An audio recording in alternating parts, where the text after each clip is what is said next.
today we're here in St. Augustine at the St. Augustine Distillery. I'm here with Will Hensler, the Chief Operating Officer of the distillery. So we're ready to go in and get a little quick tour. And you're going to go sample something, right? Yeah, absolutely. That's what we're here for. Exactly. Perfect. What's that smell when you first walk in? To me, it's a mix of a bakery and a brewery, and I just love it. It smells amazing.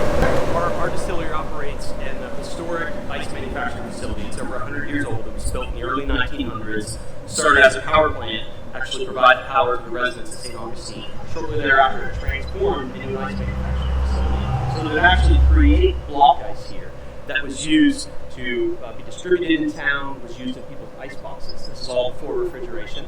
And it was also used to transport produce and seafood on railway cars up to the northeast. And one of the things we're most proud of is our ability to rehabilitate and actually preserve this historic building, which now functions as our distillery. So Chris, we're here in the production facility now, and this is really where the magic happens. So if you open up one of those tanks, you got to see it looks almost like a bubbling cornmeal. Oh yeah. And that's our distiller's beer. It'll get all the way up to about 10% alcohol before we funnel it over for its first distillation. So we're going to start with our stripping still on the right-hand side, 750 gallons, just like what we started with our cook. But we're going to run that initial strip run to strip the high alcohols from that distiller's beer. All distillation happens off the process of turning a liquid to a vapor and back down to a liquid. So if you've ever cooked pasta water on the stove and you have a lid on it, you actually pull the top off and you see that water on the top of the lid. Well, that's distillation. That's what you've done.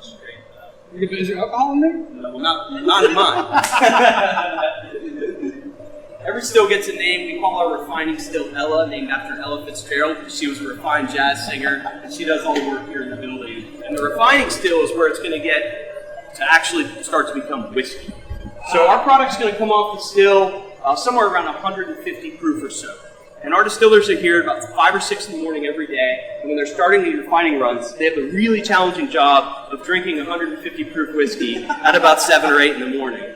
So how much goes in here? And then over here, and then you get 2 barrels out? Yeah, so put it all into perspective. We're starting with a 750-gallon cook, a 750-gallon ferment, a 750-gallon strip. We have to do that twice to get enough low wines that we can fill this once. All that process is only going to give us 2.5 barrels of whiskey. Wow. So when you talk about a labor of love, that's what craft distillation is. The big way we do it through Florida aging conditions. So as you guys know, bourbon gets about 70% of its flavor from the barrel that it actually rests in. In our case, we're using Minnesota oak that's been yarded or left outside to dry for a period of about 18 months. And then those barrels are produced through the last family-owned cooperage in the United States. They're called Kelvin Cooperage out of Louisville, Kentucky. So Kelvin's going to create these barrels, send them down to us. We're going to fill them. The coolest thing about a whiskey is you're going to create a product that you really don't see how it develops for at least several years. So we always say, we're going to run a refining run, we're going to throw it in a barrel, and we're going to kiss it goodnight and hope for the best.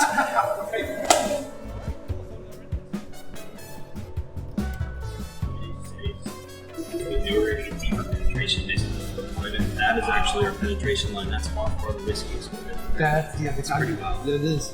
All right, so now we're looking at where you store. No, this is just a sample, just some of the barrels, right? Correct. Yeah, this is a small selection of our barrels. All of our barrels are stored in St. Augustine, but we keep a small amount here in the facility.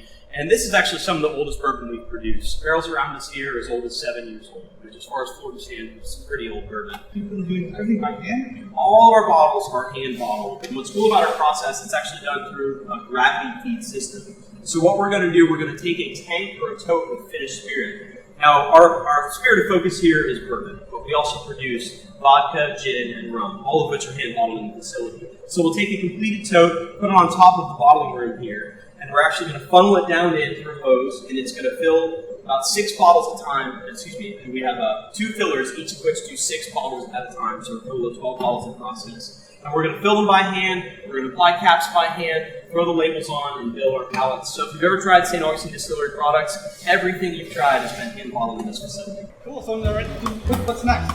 I think we jump in there, we're tasting whiskey. All right.